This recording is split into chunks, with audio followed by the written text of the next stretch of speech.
He wasn't just a preacher, he was an overseer, one of the most powerful men inside the 2x2 Fellowship. For decades, Dean Brewer ruled quietly over hundreds of lives across Oregon and beyond. Families opened their doors to him. They fed him, clothed him, and trusted him with their children. Then one night, Dean Brewer was found dead and alone. The surrounding circumstances still remain unclear. That single death became the spark that lit a fuse. The silence protecting this nameless church began to crack, and with it came a flood of stories of manipulation, cover-ups, and pain hidden behind the facade of devotion.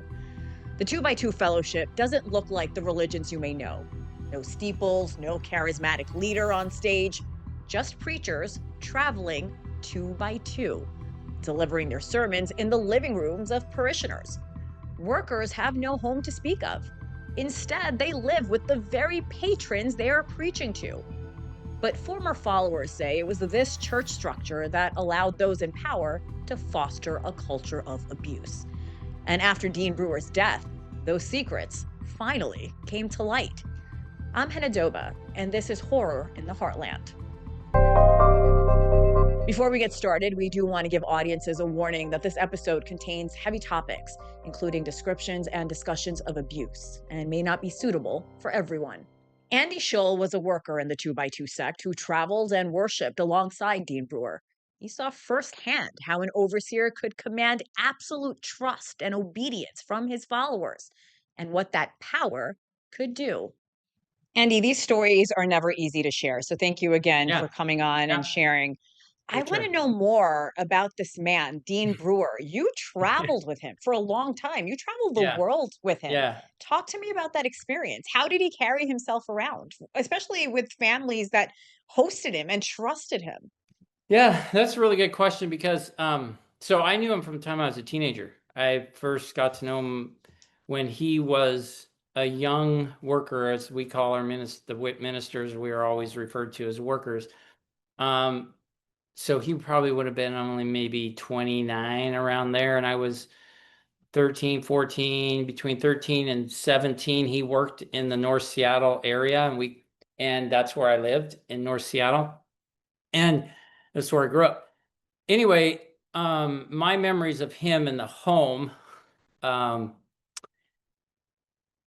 yeah, it's like he was always an odd person. He was like socially just different, and he had a real it's almost like you never knew who he was. There was a facade about him. Like a lot of people, especially young people, would mimic him because he would talk like this, and he'd have this really sing-songy, preachy voice, and he'd tell these dramatic stories. And I just remember as a kid, he had worked up in Alaska and worked on the Alaska ferries before he started in the work. And his first few years were in Alaska. And then he came down to Washington, and that's when I got to know him as a teenager. And he would tell stories about Alaska Gold Rush, about the Alaskan ferries. And that was my memory. And this is a really odd memory, but it's like, it kind of just shows you how maybe out of touch with just normal reality he was.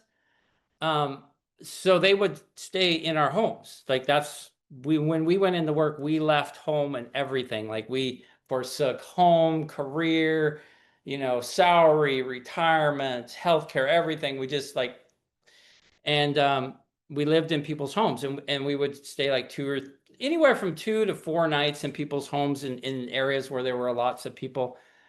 And in smaller areas, you'd stay longer because there wouldn't be as many homes to stay in. But like he used my room when I was a kid, and I would slept out in our rec room or something.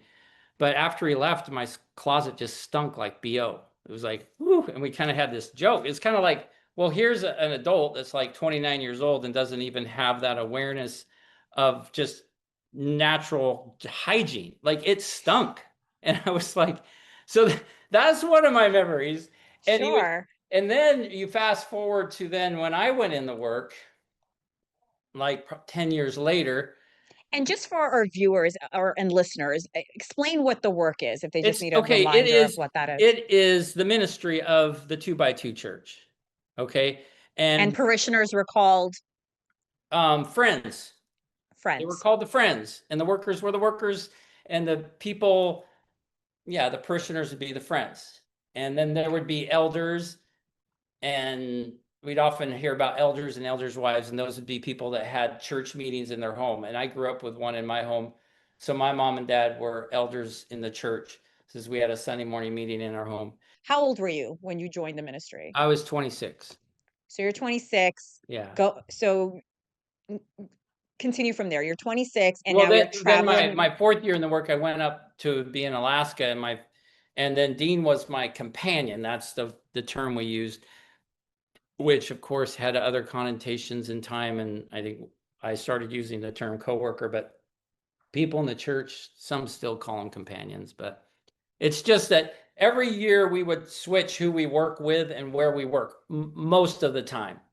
And so I had been with three other workers, and now I was with Dean. And by that time, like, my experience with Dean was not good. Like, and then I do not remember talking to any other. We call them brother workers. Us men we'd call us brother workers, and then there was women in the ministry too, and they were called sister workers. But I never remember any of us really liking Dean. Like, and no one enjoyed being with him as a coworker. I am curious because he seems odd, and the stories you're telling me, he didn't seem very nurturing. Oh, Why, no. why were so many friends, parishioners trusting him? Was he charismatic? What was the kind of presence that he had in front of everybody where so many people just blindly followed Dean? Yeah, you know what? I wish that I would have stood up back then at, like, in my 30s, and just said, you know what, this ministry is messed up. I don't want any part of it. And just spoke up and said things that I'm saying now, because I can't answer that question. It's a mystery to me. It is an absolute mystery, because his messages to me were always dead. They were just canned, the same kind of stories and the same old dramatic message said in the same preachy, sing-songy voice. There was times I just wanted to just stop and grab Dean by the shoulder and say, Dean, who are you? Like, who are you? I don't know who you are. You're this facade. And it was always like being reverent and serious. And I remember when at one of our church conventions, he was telling a story about when he was a boy, and it ended up being really, really funny, but he wasn't intending it to be funny. And the whole audience starts laughing, and he didn't know what to do with it. He got really uncomfortable, and he tried to get it more serious. And it's just like, yeah. And all of us workers, we would talk about, like, I would talk to sister workers and brother workers, and we all thought, Dean, no, maybe some of them would deny and tell me, no, Andy, we didn't say that, but actually they did. And I really don't know of any. And the only reason sister workers would probably say anything different is because of fear of losing face or their place in the work, to say something different than, I mean, a word we often use was, he's just so weird. And then people have asked me, well, Andy, what is weird? Like, explain weird. And I'm like, so I gave you a few examples, but he just did not relate on a personal, brotherly level. Like, and why the friends looked up to him, it's because he was given place at a very young age as a responsible brother worker. And so the friends have been trained for years. We are trained to respect the workers. Like, they are the sent ones of God. They are anointed of God. They've left their home. They've sacrificed so much for the gospel's sake. And because of that, people would overlook so much of us. And that even and people that are still in the church, there are some people that I guarantee you, even if they're listening to this, they just like, no, it's really not. Well, they're just people, or they're just imperfect people too. And they're just this and that. I'm like, no. It goes way deeper than that. It's like these inside, like, people that were not in the ministry don't really understand how weird and dysfunctional it was and is in the ministry, because The people that end up being overseers like Dean, they are Hmm. ladder climbers and they play politics and they just learn to conform and say what they're supposed to say. Like when an overseer would arrive, like an older brother worker would arrive at one of our church conventions, these sister workers flutter toward him and other brother workers flutter toward him. And it's almost like an imaginary red carpet is rolled out in front of them. And it's like, and then people are kind of afraid to talk to them like normal people. And it's just, Like they're celebrities. yeah. And I remember like I am more, I mean, I've been told by many people that I'm genuine and authentic and more like open and willing to speak up about things. But even me being wired like that and being a person like that, and I make an effort to be that way. I try to be authentic. I try to be genuine. And sometimes I just, like in the work, there would be this pressures to almost sell out to that. Like, Andy, I would be told I talk too much, or if and people would be drawn to me because I would talk to them and I would show interest in them and connect with them and talk about real things. So then I have an older coworker and then they get threatened and jealous about it. And then there's this weird dynamic going on and you try to talk to them about it and it just makes it worse. And so then I would think, well, maybe I do need to just, shut up and fit in, because that was a very common term in our church. Oh, you just need to fit in. Mm. There's always this deny yourself, die to yourself. And I'm like, I remember I mean, I remember there was times like my first year in the work, I was with a really mean, angry man who was just a complete disaster of a person, and how he ever made it. He ended up making it 33 in their years in the work, and no one liked being with him. When you say problems, do you know what it was? Was it I don't, allegations of you abuse? know what? They I do never not told think you. it was allegations of CSA or any kind of like that. I don't know, but he actually does have allegations against him now. So, Going back to the fellowship, they teach humility, they teach simplicity. Did Dean live by those values? outwardly, yeah. He did. Yeah, I mean, like he always traveled with just very minimal things. He didn't have, like, he kept really simple, like as far as the amount of clothes he traveled with. Yeah, and he worked hard. He was a hard worker, and he so and he did things that looked really righteous. He wrote lots of poems, and he had some of them were published in books and made into hymns, and uh You're saying the so consensus was, for the most part, that he was weird. How did people react to him? Was it fear? Was it reverence? Was it love? well, as far as the friends, I think everyone just kind of like, they just treat him like all he had to do was preach and just talk, like reverent spiritual things to people. And because he was given place at a young age, what happens is they never grow up. They never grow up. Like, one thing I've realized is, since I've left work, like, I tried to be grounded and connected to the real world and real life. But since I left the work, like, I was like, I had nothing. I didn't have, I left a good teaching job and a career. And so here I was at 53, and I have no savings. I have no health insurance. I have no retirement. I have no career. My teaching certificate's long past, valid. Then I'm realizing, like, the real world, what it's really like out there. And it's like, I mean, like, all these different bills coming in, and all the things you have to worry about when you go to the doctors, and the bills and the banking, how it is, because you live in that world. But we were spared a lot of stuff, and we were basically spoiled and catered to. And yet everyone would say, oh, you've given more than anyone else. You've you've left, you've left home, and you've given your whole life for the gospel. And so you would be kind of made to feel like, well, I really am something. And so you actually have a lot of people that go into work that really are just nobodies in this world, like Dean Brewer and some of these other overseers. They would just be people that would not be very well received in a lot of circles in the world, and they're just, A- yeah. Andy, did you struggle leaving the sect, especially, in your 40s? Was it your 50s. 40s when you left? Your Fif- 50s. Oh, Was it hard to leave? yeah, yeah, it is. It's because it's your whole social group. It's everything. It's all the people you know. It's what you've been made to believe is right. It's what you've given your heart and life for.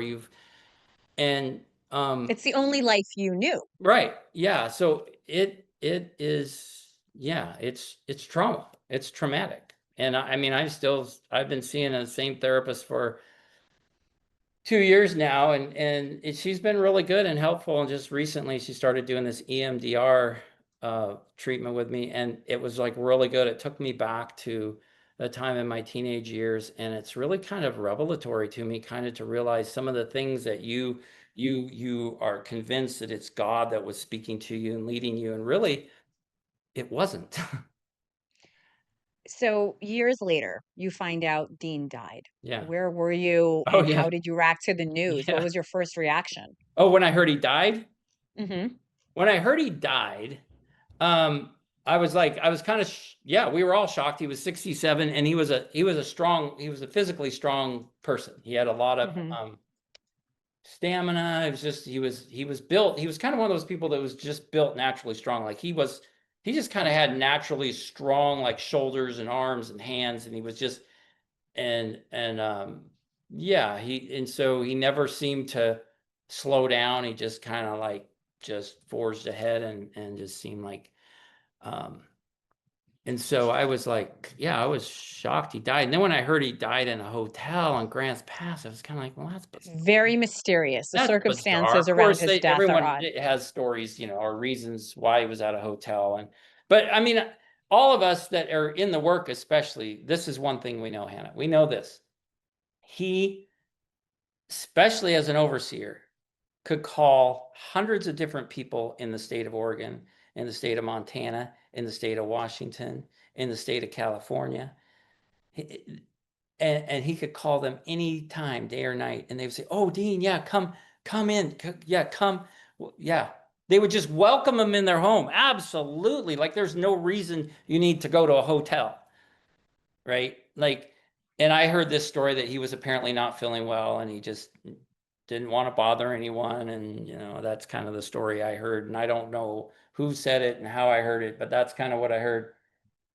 When he died, so many stories from the two by twos came out. Why do you think people finally felt free to talk about the abuse Oh, within the you mean sect? not when he died, but because he died in July of 2022, but then in March of 2023 is when all this came out that this stuff was found on his computer.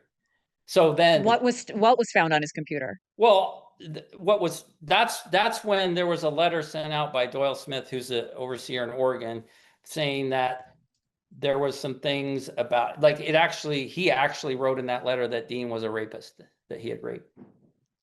And so Did you so at the time of his death, everyone, like no one really thought, like it was kind of like, yeah, it was a little mysterious, but then he had this big funeral and everything was wonderful and he was praised, and I think there was two funerals, big funerals for him. And but then it was March. So it was then 9 months later. And see, I still don't know the whole story on this. But when you heard about the allegations of abuse from that Yeah. letter, did Yeah. you believe it? Did you take a step back, like, I can't Oh, even yeah, imagine yeah. that. I spent Because so much time with him. Doyle would not have written that letter if it wasn't true. Like the But fact that did you notice that kind of behavior when you were with Dean yourself? no. So here was my reaction. So I remember exactly where I was in March I was still in China, and I remember this younger male brother worker that I know well. I've known him since before he went into work. And he sends me this message on WhatsApp. He goes, "Hey, did you hear about Dean Brewer?" And I was like, "No." I text back like, "What?" And I don't know if we called over WhatsApp or did voice text or what, but anyway, he told me about this letter. And I was just, and he said, "Work," because he was still in the work then. He's not anymore. And he was like, all these guys, they were just like reeling. Everyone was just like in shock and just didn't know what to think of it all. And My first response was, well, I was not surprised there was something I didn't know about Dean. Not at all. Like, not one bit surprised. But I was surprised at the severity, that the fact that he was actually, you know, guilty of CSA and rape and of both underage and adult women. And I was just like, and then there's, you know, these things of what he was doing with prostitution and stuff too, and stuff that happened with sister workers and stuff that happened apparently with a girl as young as 7. And I'm just like, you know, it's just, yeah. So I was, that was shocking to me. And to this day, to try to really believe that no one knew, it's pretty hard to believe. You had a leadership role in the 2 by 2 sect. Do you believe the abuse claims that have come forward? Oh, yes, absolutely. Is that when you decided to leave? Well, actually, I left because one of the main reasons I left is because of my own mishaps. Like, because I had experience, I had some adult consensual relationships with women in the work. And so, and then it had been addressed and come to light back in Because 2000. that's not allowed in the sect. Well, no, I mean, that's wrong. Yeah, absolutely. And that's a whole nother story, how that all ended up happening in my life. Like, I was in the work for 15 years before anything happened with a woman that shouldn't have. And so I knew at that point, like, they had come out and they had been addressed, and I had actually asked my overseer at that point back in 2019 whether they thought I should just leave. And I was willing to leave. I was like, I was torn up inside. I had lost. It had been, I mean, because I never felt good about it. I felt guilty, and you try to like cut things off, but then um anyway, I knew that, you know what, people are going to get wind of my past, and then they're going to probably throw it in with all this other stuff. And it's not criminal. Like, but I didn't do anything criminal. I did things wrong and unacceptable and unethical. Absolutely. And I admitted it. And I've actually done I made public apologies about it. I've written general emails apologizing, taking responsibility.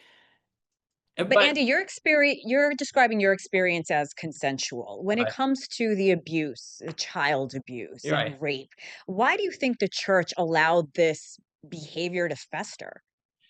I just think that it's really there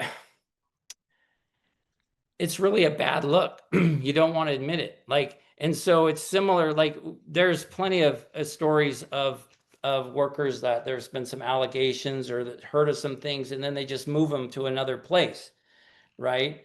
And they just tell the victims to, like, well, just, you know, you need to forgive and tell the worker to apologize or whatever. And that was one of the that's what happened, like, in that documentary that I was a part of. The main lady, Sherry, that was in that, like, her experience was horrendous. Yeah.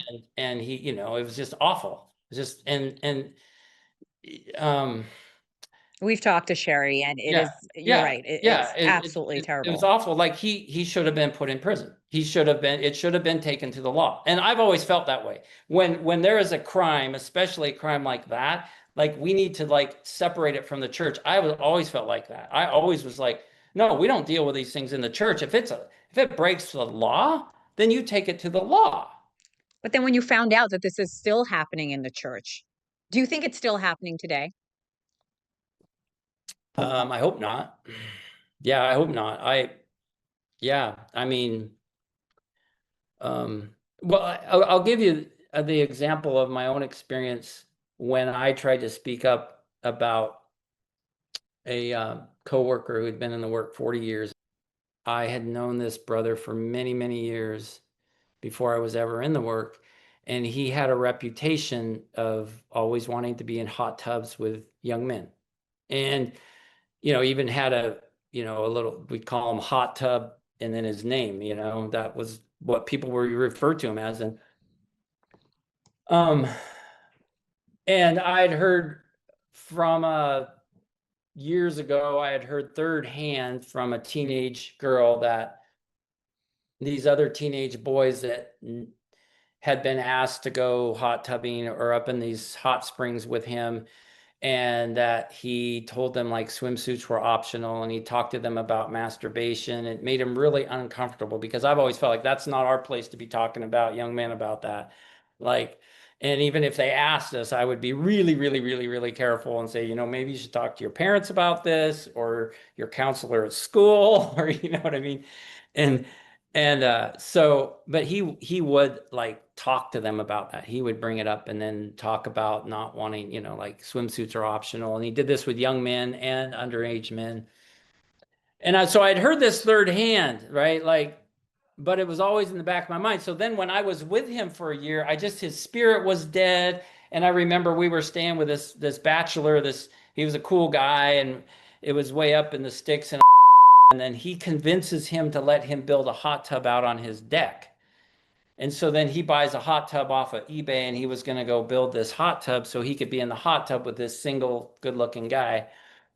And I was just like, this is so weird. This is so wrong. This is so like, and so I just like, okay, so he's 30 years my senior in the work, right? And and I know the older workers know that he is like this. I know that. Like he has too much of a reputation and too many young people talk about it. But they continue to let him be in the work, right? Like why? Why? Okay? So and so that year I was just like, I just watched him, and I worked with him, and his spirit and his messages were just so dead.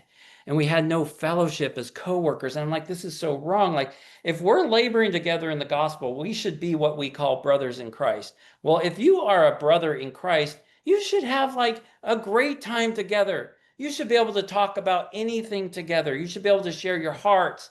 You should be able to talk about hard things. If they're doing something that isn't right, you should be able to talk to them about it, and vice versa. You should be able to talk about spiritual things. You should be able to talk about real life together. You should get in the car and just have good visits, and we'd get in the car and travel for hours and not talk. And it was just like heavy. And his messages in our gospel meetings were just like, he would always preach the ministry. He's always, and a lot, that was a common thing. A lot of workers would preach the ministry like this. You have to hear the gospel through our ministry to be saved. Like this is the way, this is the ministry. And it doesn't matter if you've gone to other churches. It doesn't matter if you've been baptized in other churches. If you need to hear the gospel from us, and that's a lot of time. And he would preach that, you know, like this is, and I'm like, we were not called to preach ourselves. We were called to preach Christ. And I was just like, this is so messed up. So finally, I thought, you know what? If those allegations I heard about him are true, I need to know if they're true, because this is ridiculous. He's been in the work 40 years, and if they're true, then someone needs to talk to him about it, period. And so I contacted the boys that I had heard. They were young men now, and I knew all of them that I had heard experience. And I said, hey, look, I'm with this man. This is what I've heard. If it's true, I will talk to him, because it is not okay that a worker behaves like that. And I said, I don't know how or when, but I said, you don't have to tell me. It's your choice, but I just want to go to the source before I say anything. So they confirmed, yes, those allegations were true when they were minors, and he was doing that with them. So I was just like, okay, now what? So I remember just praying and reading my Bible and just like, what do I do? How do I do this? And I was like, what do I do? And I remember one day I was like going through the whole Bible. I was just kind of like had 4 hours on a ferry by myself and up in Alaska. And I was like going from Genesis to Revelation, you know, trying to like, is there something somewhere that gives me an answer? Like, how do I address this with him? Because I know I need to talk to him. And What ended up happening, Andy? Did you confront him? Did you go to an yes, because overseer? what happened was it was like a Saturday, and then a Sunday morning, I looked at John 16, and he says, there are many things, I read the words of Jesus, said, there are many things I cannot tell you now, but the Spirit of truth, when he comes, he will lead you into all truth. So he's talking about the Holy Spirit. So I thought, okay, I just had rest. I shut my Bible, and I was like, you know what? I'm just going to trust God to open the way somehow, because I don't know. I don't know how to do this. Well, that very afternoon, we were driving together, and he brought something up, and I forget what he said, but it just opened the door to address that. And I just said, hey, look, some things are not right. And he said, I don't know what you're talking about. And I He just, denied it. well, no, he didn't say, I didn't say what. I just said there are Okay. things that aren't right. He says, I don't know what you're talking about. Well, then I just started like specifically telling him what those young men had said and all the things I'd heard from other people. And I just said, and then what he was talking to them about, I said, that's not okay to be talking to young men about that. And then he started using some scripture to justify talking to them about those things. And then I remember looking at him, I said, if you're going to use the scripture to justify that, that makes it even worse. So at that point, he just said, well, if I guess it's so bad, then you need to just, you go ahead and talk to, well, was my overseer. Well, has allegations against him and has been removed from the ministry and not even allowed to go to any church meetings because of the allegations against him, which we didn't know at the time. But he was my overseer, right? And so then this guy tells me, call, and I'm like, okay, well, that's my answer. And I was like, I was kind of relieved. Okay, I can tell and he'll take care of it. Like they'll get him out of the work. What did say to you? I unloaded on my cell phone. I remember, right? I had one of those little flip phones. This was like 2007. And I remember right where I was standing outside on that little Samsung flip phone, was talking 45 minutes, just unloaded. And the last words I said is, and I don't believe he should be in the work one more day. And then it was just silence. And was well known by all of us for not really saying much. And it would kind of drive you nuts sometimes. You would just be quiet. He just wouldn't hardly say anything. Mm-hmm. Well, then they flew him, so he didn't really say much. He just, and then they flew him down to Seattle, and they had this big powwow with him and another couple other workers and some elders and some other friends that knew stuff that wasn't very good about him. And then I thought, oh, okay, they took care of it. And then they sent him never consulted me, never told me what they were going to do. And then he just gets sent back up to. When I look back at that, what's really alarming to me is that I was never, so then it was at that point where I started spiraling down. It was after that I ended up having panic attacks. I had bad depression. I had to take a break from the ministry for a few weeks and get some medical help. And then that's when, there was a woman that comforted me. And it felt really good after nothing with a woman for 15 years, and it's like, yeah. I knew it was wrong and she knew it was wrong, but then that kind of like, that happened. And then I never could quite close that door. And it was like, because I'd kind of, by that point, what happened, I was like 15 years in work. You've kind of lost your joy of starting in the work. And all these experiences just kind of keep sucking it out of you and disappointing you. And you're trying to make it, you're trying to hope for the best. But then it was like after that, like I should have been given more responsibility. Normally, someone that's been in the work that long is given more responsibility in the work. And I continued to not be given response. Do you think it was because you complained?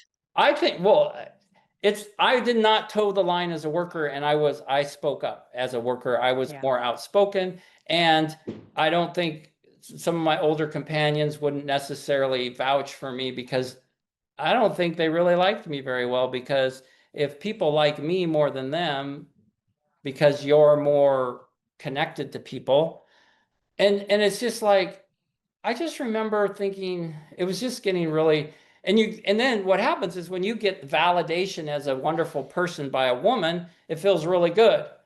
Yeah. And that's not an excuse. I'm just saying that's what happened in my life.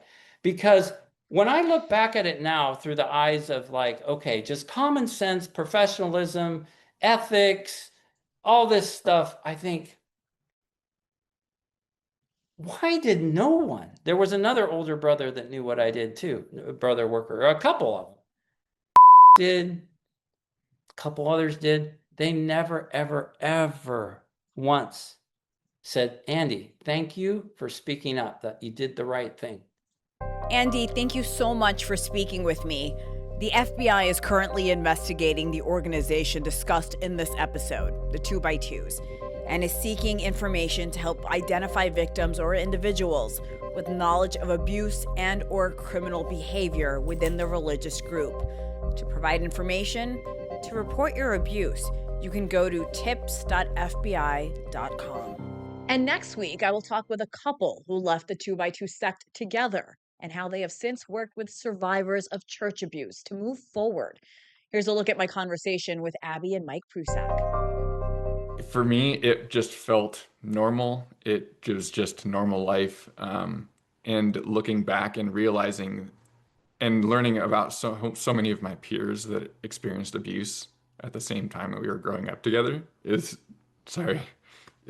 really hard to take in, knowing that my friends were experiencing that abuse right as we were growing up together.